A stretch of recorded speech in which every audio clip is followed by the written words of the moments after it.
ความอากาศมันหนาวพี่น้องขนาดนกยังบินบ่ได้อันนี้คือนกไก่นาสงสัยมันสิหนาวแฮงนี่คือกับดักหนูแบบโบราณพี่น้องเฮ็ดมาตั้งแต่สมัยโบราณแบบบ่ต้องใส่เสือกแบบบ่ต้องใส่เหล็กหวานเหินโขกว้าวน้อยเรียบร้อยบักใหญ่ๆนึงใส่ในนี่ล่ะลั่นเรียบร้อยตัวบักใหญ่เลยสบายดีพี่น้องมื้อนี้พาพี่น้องมาใส่กับหนูพี่น้องส่วงแรงๆบรรยากาศเบิ่งพี่น้องนี่กกหมาคันนี้หมักเล็บแมวเฮามาย่างกลางคืนเห็นเหรอหนูมันสิไต่ขึ้นน้ำเครือนี่เพราะมีเครือกกหมักเล็บแมวเดี๋ยวมาเบิ่งทางมันไปเจอมันเที่ยวลงมากินน้ำหลอดเลยทางนี้แหละ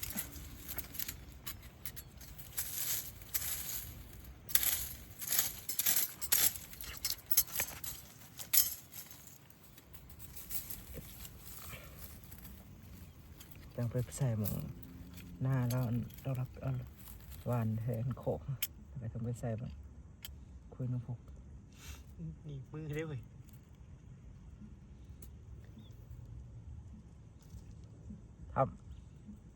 ทำมินลีล้อมาแต่หมดมาช่วยเนื้อล่างหน่อยจักซื้อหนึ่งกระท่อมวันนี้ทางอีเชิงก็แกนขักลีเนาะทางกินเหนียวไว้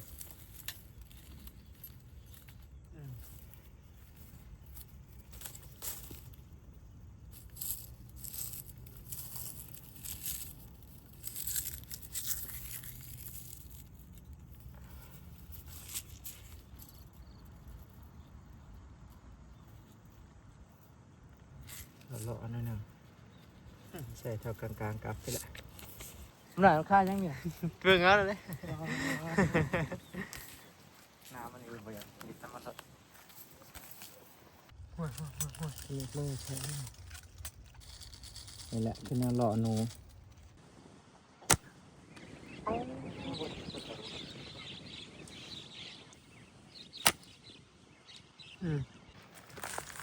เท่านี้แต่ผมมากระทันพี่น้อง เห็นว่าหลักฐานบ่ให้หัวมันจิมอนคนแดงนะนักเขานั่นเลยใส่ไปตามให้ก็ทิ้งบ่ดูใส่วัดนกบ่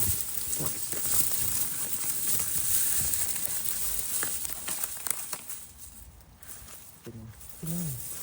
ใช่ครับที่เขาเขาพูดบินบ่ได้บ่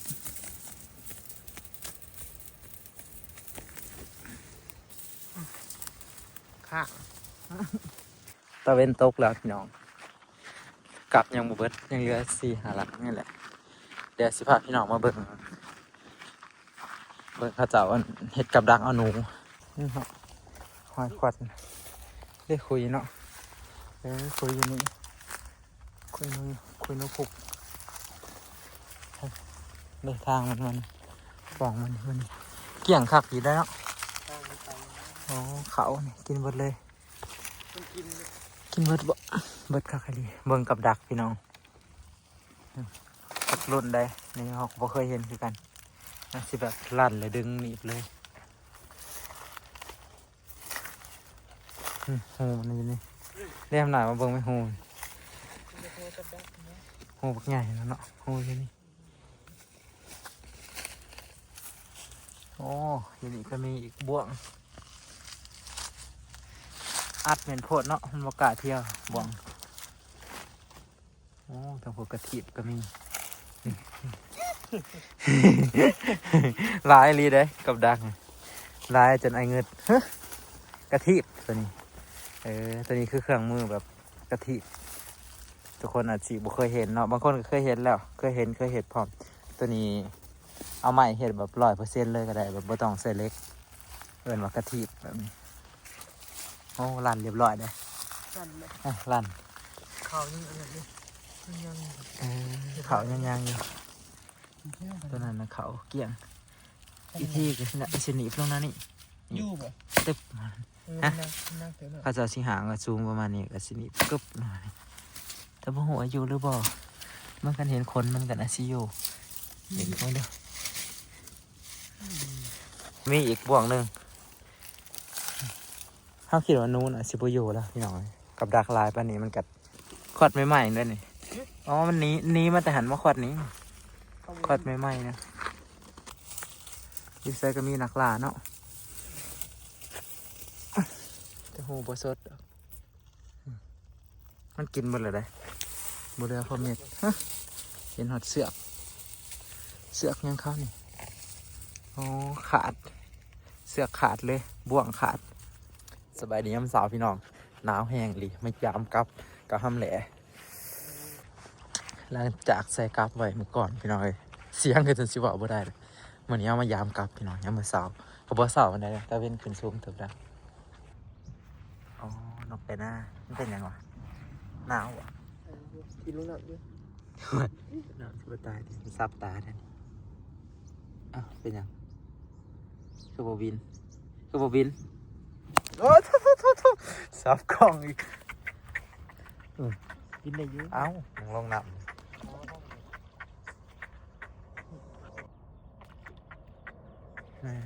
เป็นลาบใช่ไหมนี่เอ้าว้าวคุณนายเรียบร้อยวักใหญ่ๆนึงถึงแล้ว โอ้ เอาดูเธอวักใหญ่เลย มีทาง เก็บเทปเนอะ ได้เลยมาจากบ่ เดินก็เลยมาขยายสิมีทางมันยังเรียบร้อยเลยนี่ทางมันลงมากินน้ำพี่น้องที่นี่มันหมากอันนี้ลายนี่กบหมากเจ็บแมวลายแล้วก็เป็นอุ้มใหญ่พร้อมทางในโนมันก็สิอยู่ในอุ้มทางในแหละต้องเขาคือเกาหมกจินสับไปเดี๋ยวไปหลุดล้างต่อไป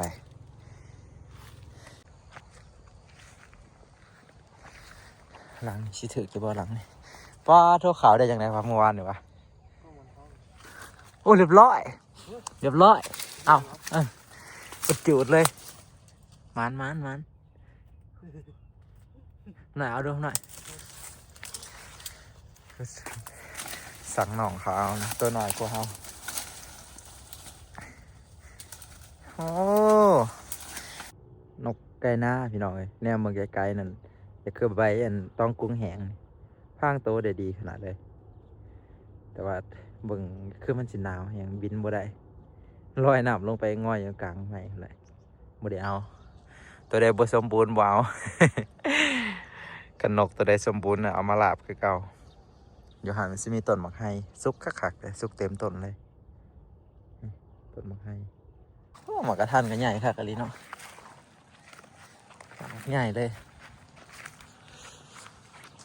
หล่นมึงเหงาพกกระทัน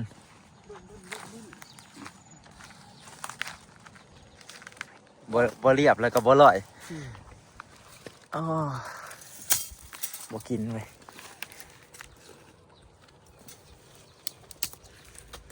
เคยเห็นมันถึกเลยอยากให้มันเรียบร้อยเลยได้เนาะเบิ้งนี่ กินบ่ กินในขี้ดินเลยบ่เคยขึ้นกินที่เทิงอันสังเกตหนูกินมันสีใหญ่ไว้ท่านนี่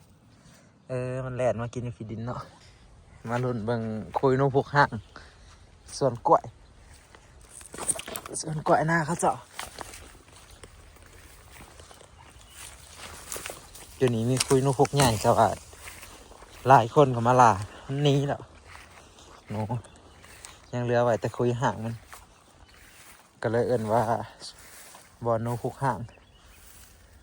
โอ้หลังนี่กินเขาไปลายเติบแต่โบราณสงสัยโนสิมีประสบการณ์ในจักหน่อยเห็นอยู่ข้างหน้ากับ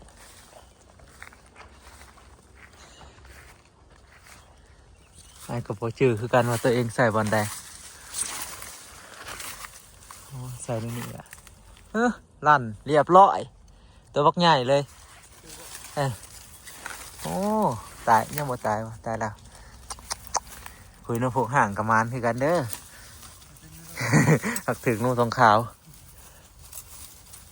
อันนี้วันข้าเจ้าเพิกนุ่งพวกพี่น้อยเห็นแต่เพื่องข้าเจ้าเกาะไว้หมายไว้นะวันนี้คุยมันควายบักใหญ่นะควายมันแต่ว่า สิมันเสร็จแล้วมันเลยจังไดโอ้โหจากหอยหมาขอดไปจากหอยคนมาดักเอาหลายคนหลายล่าเรือกลับ2 หลังสุดท้ายพี่น้อง เธอได้เห็นทางคัก มาเห็นทางคักครับแต่ว่าบ่อสด มีห้องหอยเขาเจาะลาแล้วก็บ่ได้กับลักย้ำบ่วงเท่านี้แหละเห็นบ่วงลายหลังอยู่ เจ้าประมาณหย่อนไปจัก ชุกงูเห่าก็ไม่ใช่ก่อน นี่ถึงงูเห่าหน่อยได้งูเห่าดีแล้วถึงงูเห่าก็มากอกยังขึ้นหน่อยเท่านี้อ่ะมากอกแบบใดนี่มากอกอันนั่นกอกป่าหน่อยๆเขียว นี่นางอีกเอาไปที่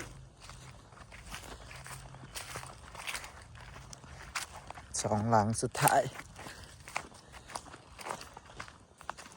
ทางงามพี่หน่อยหนูผูกทางแหนบแต่ว่ามันบ่สดนี่แหละมีแต่ห้องห้อยเขาเจาะลา กระบวนบ่ เบิ่งกระบวงก่อนนี่กระบวงนี่กุดจุดโอ้บ่กินเบิดหมองเฮาโหยออกทางนอกแต่ว่ามีนะครับบ่กินก็สิประมาณนี้แหละพี่น้องหนูใหญ่นะสิแบบค่อนข้างขี้ระแวงสำใดสำหนึ่งเพิ่นบ่กินดอกอันสิแล่นมาเห็นแล้วก็น้ำลายไหลแล้วก็แล่นหนีกายอยากอยู่หังบ่กล้ากิน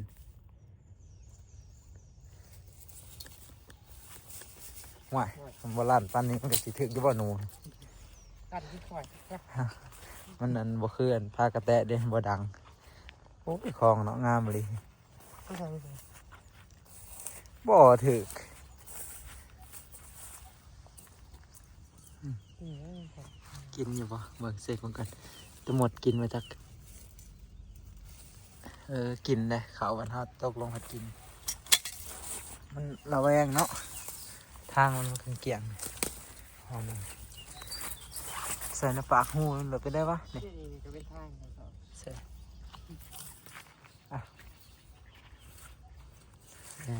ทางหลอดเนาะสุดเล็งเลยไปเดี๋ยวไปเบิ่งบ่วงเขาเจ้าว่ามันทำงานอยู่บ่เขาเจ้ามาหาใหม่ๆนี่พี่น้องเจ้าของเข้ามาแล้ว เมื่อวานนี้ลั่นมื้อนี้เขามาหาใหม่เบิ่ง เฮ้ยเขาไม่มาอีกว่ะ แน่นี่เนาะแบบบ่ได้ใส่เสือกแบบบ่ได้ใส่ตะปูเลยเอาเป็นเครือแล้วก็เป็นอันนี้โนมาแล้วก็สิมาตำตัวนี้ลั่นครับเขาเจ้าน่ะสิมาแต่เช้ามาเช้ากว่าเฮานะแต่ว่ามามื้อนี้แล้วคานมันกะทิอันนี้คือกะทิบ้านเฮาเอิ้นแต่บ่อนอื่นจักสิเอิ้นจังได๋บ่ฮู้แล้วก็ยังหวังว่ามันสิมีหนูอยู่เนาะอันนี้ได้3หนูพี่น้อง ตัวใหญ่ตัวหนึ่ง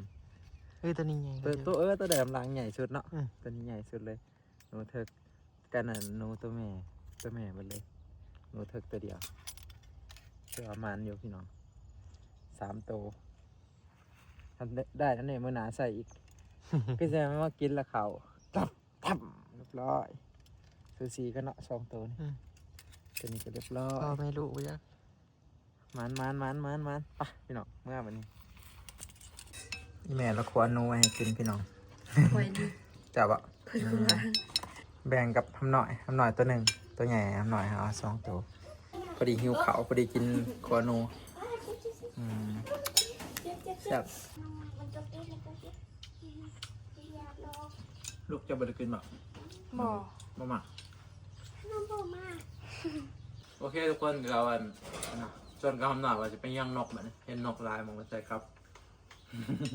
ใส่กับหนูเลยครับเป็นย่างนกเหมือนสำหรับคลิปนี้แต่ศิลาพี่น้องยังได้ผ้าขาวแล้วพี่น้องพอกันคลิปวิดีโอหน้า